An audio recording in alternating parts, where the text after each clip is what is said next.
안녕하세요. 최근에 그 미국 국채 시장이 좀 시끄러웠잖아요. 네, 맞아요. 변동성이 좀 있었죠. 특히 그 최대 보유국인 일본하고 2위인 중국, 이 두 나라가 국채를 확 팔아버릴 수 있다.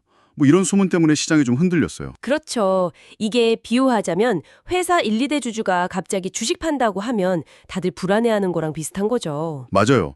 그래서 저희가 오늘 볼 자료들이 바로 이 문제, 그러니까 미국 국채를 둘러싼 지정학적, 경제적 긴장감, 뭐 이런 거랑 그 실체가 뭔지, 또 장기적으로는 어떤 파장이 있을지 이런 걸 다루고 있습니다. 네, 특히 중국과 일본의 입장이 어떤지, 또 미국은 어떻게 대응할 수 있는지, 뭐 시장 참여자들 심리는 어떻고 이런 걸 좀 분석해 봐야죠. 그래서 오늘 저희 목표는 왜 이런 걱정이 나왔는지, 진짜로 중국이나 일본이 대량 매도할 가능성은 얼마나 되는 건지, 그리고 이게 앞으로 미국 경제랑 국제 금융 질서에 어떤 영향을 줄 수 있는지 그 핵심만 딱 짚어보는 겁니다. 네, 복잡해 보이지만 한번 제대로 파헤쳐보면 좋겠습니다. 자, 그럼 같이 한번 들어가 보시죠.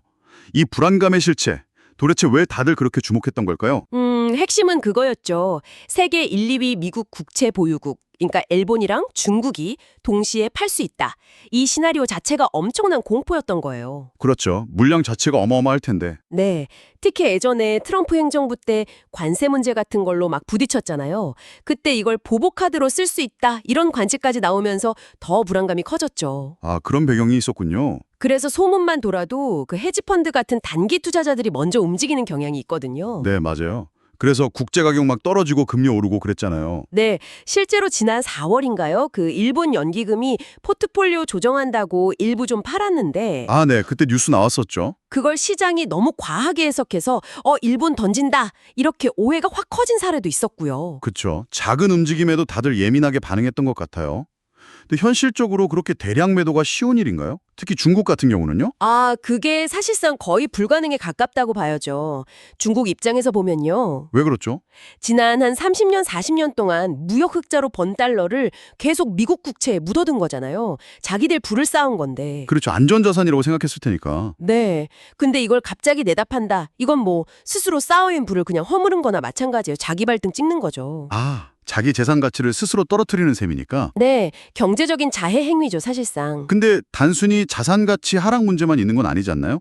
만약에 달러를 대량으로 팔면 위안화 가치가 엄청 오를 텐데요. 아, 정확히 보셨습니다. 바로 그겁니다.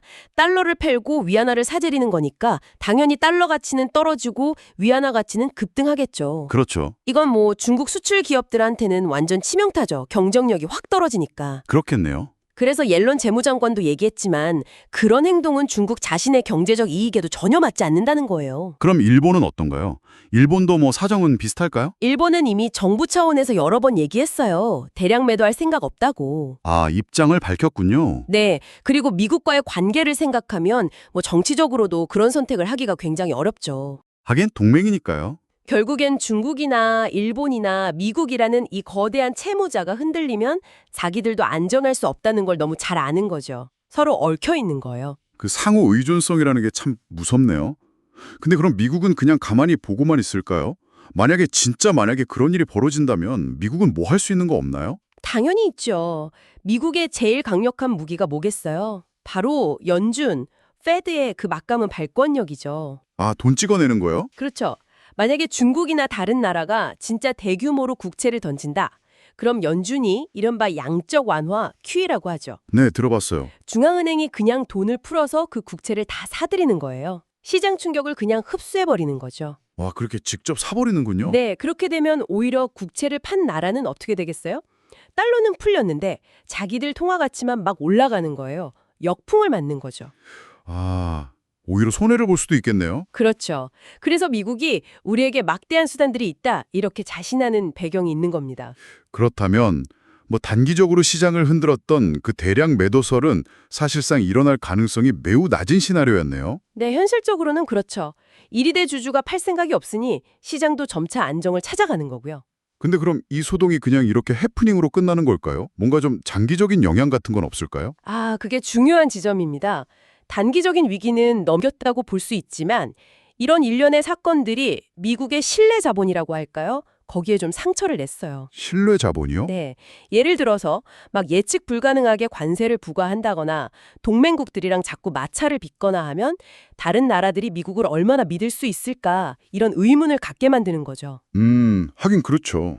자꾸 그러면. 좀 뭐랄까 친한 친구가 자꾸 약속 어기고 이상한 수수료 내라고 하면 관계가 예전 같지 않아지는 거랑 좀 비슷하다고 할까요? 아, 비유가 확 와닿네요.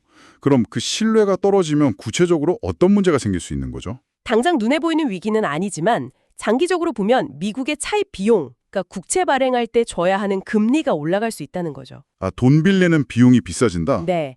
예전처럼 아주 낮은 금리로 쉽게 돈을 빌리기가 어려워질 수 있다는 뜻이에요. 미국의 소프트 파워가 약해지는 거라고 볼 수도 있고요. 그렇군요. 또 다른 영향도 있을까요? 또 하나는 미국 중심의 국제 질서에 대한 좀 피로감, 반감 이런 게 커지면서 다른 나라들이 미국을 빼고 자기들끼리 뭔가 새로운 질서를 만들려는 움직임이 강해질 수 있다는 거예요. 미국 빼고요? 네. 예를 들면 CPTPP 같은 거 있잖아요. 여러 나라가 참여하는 규칙 기반의 무역 시스템 이런 걸 더 강화하려고 할 수 있죠. EU도 관심을 보이고 있고요. 오, 약간 그 특정 멤버 때문에 시끄러운 단톡방 말고 조용하고 규칙 있는 새 단톡방 파려는 그런 느낌인가요? 하하, 네, 뭐 비슷한 비유일 수도 있겠네요.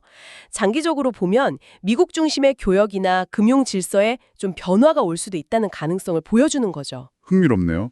그럼 좀 정리를 해볼까요? 네, 결론적으로 보면 중국이나 일본이 미국 국채를 대량으로 매도할 가능성은 현실적으로 매우 낮다. 네, 그건 각자 자기 이익에도 안 맞고 또 미국의 대응 능력도 있기 때문이고요. 그렇죠. 하지만 최근 이런 사건들이나 미국의 정책 기조가 국제사회의 신뢰를 좀 떨어뜨리고 있다는 점. 이게 장기적으로는 미국의 차입 비용을 높이고 또 국제 경제 질서에도 미묘한 변화를 가져올 수 있다. 그러니까 단기적인 위기보다는 그 장기적인 신뢰와 평판의 문제가 더 중요해 보인다는 말씀이시네요. 네, 저는 그렇게 봅니다. 오늘 이야기를 들어보니까 이 표면적인 시장의 등락이나 뉴스 헤드라인 너머에 있는 국가 간의 복잡한 이해관계, 그리고 신뢰라는 문제가 얼마나 중요한지 다시 한번 생각하게 됩니다. 맞습니다. 그럼 마지막으로 청취자분들께 생각해 볼 만한 질문을 하나 던져보고 싶은데요. 오늘 저희가 살펴본 것처럼 국가 간의 경제적 상호유전성이나 신뢰가 이렇게 복잡하게 얽혀 있다면 지금 눈에 보이는 이런 사건들 외에 혹시 우리가 놓치고 있을 수 있는 또 다른 장기적인 힘의 이동이나 국제관계의 근본적인 변화는 없을까요? 한 번쯤 생각해 보시면 어떨까 싶습니다.